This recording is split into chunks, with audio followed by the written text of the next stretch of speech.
And now for something completely different.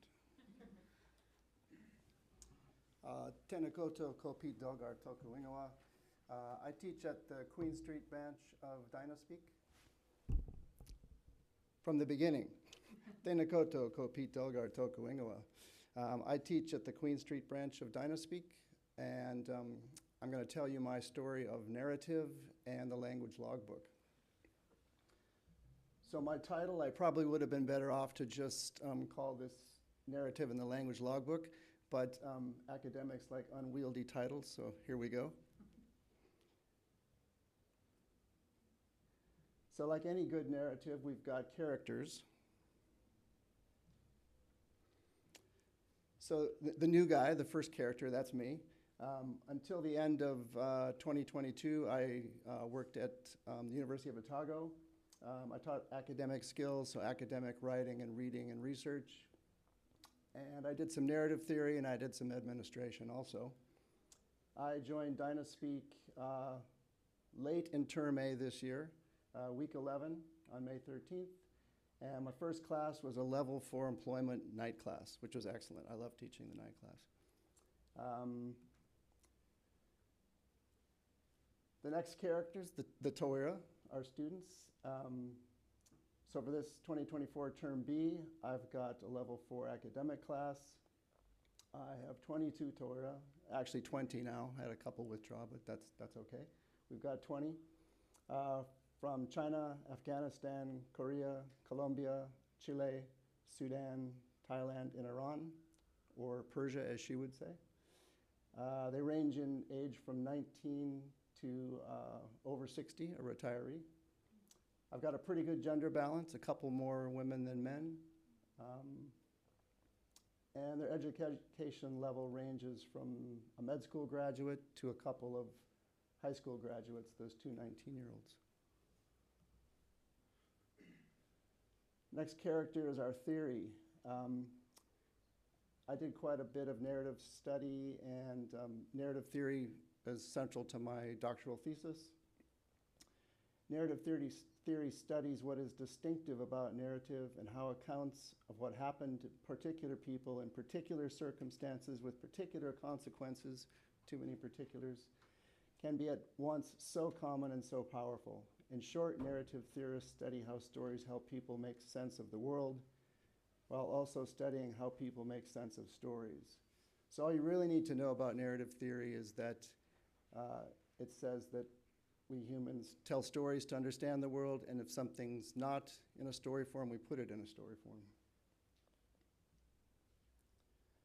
And our final character, the DSO language logbook.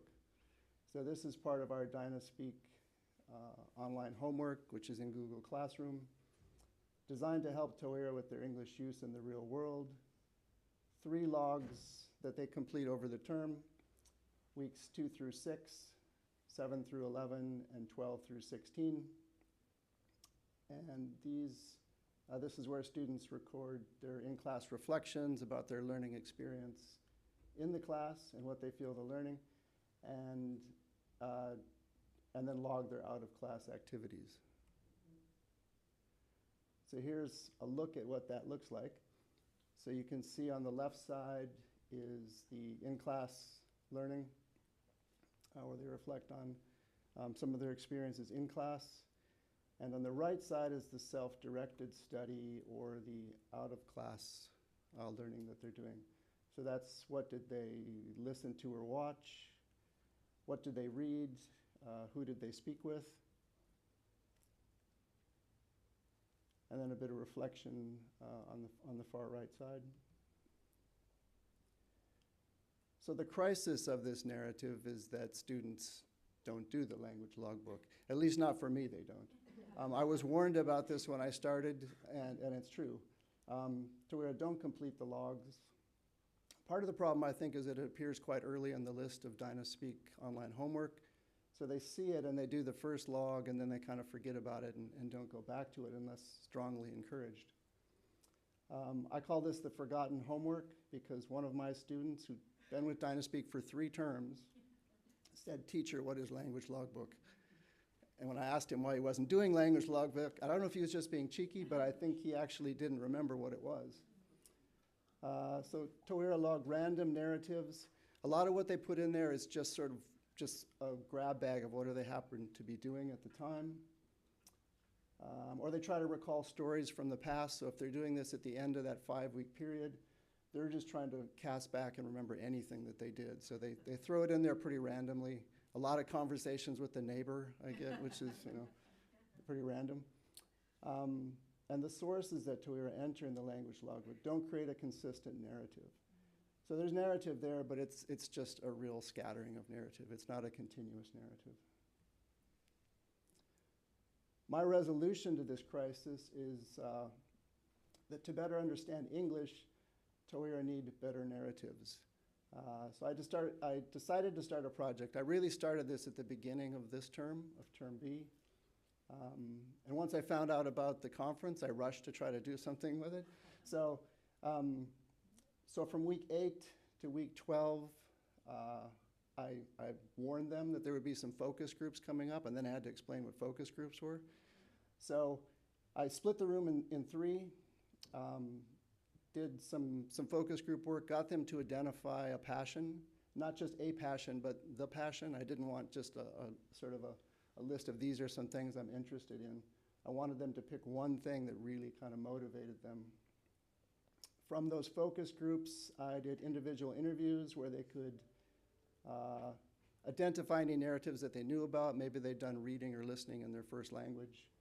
If they still didn't, I asked them to do some research to find narratives on that topic. And if they were still a bit stuck, I did some suggesting, but wanted them to go check them out and tell me what they liked of my list.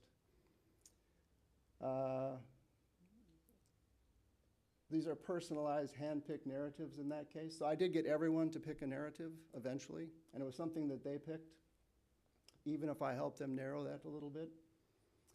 And then I did something that I call narrative inside and out, where every Wednesday we'd go around the horn, which I think might be an Americanism. So go around the room and talk about their narrative. So initially introduce it, and then once it was introduced, every week, hopefully, update that narrative so that everybody heard what they were up to. So they learned each other's narratives and kind of joined in with that narrative in a sense. So it created kind of a big class narrative about what everyone's working on.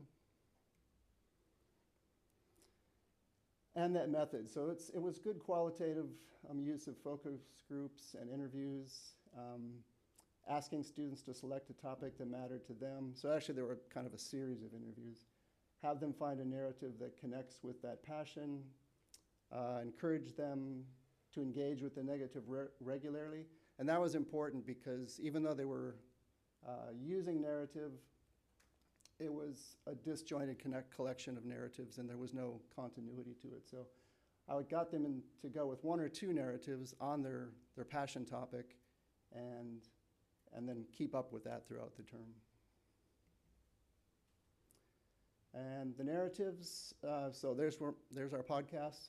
I had a couple of people working with podcasts, some readers with novels, feature films, one student checking out the feature films of a particular director, online magazines, web series, role-playing games,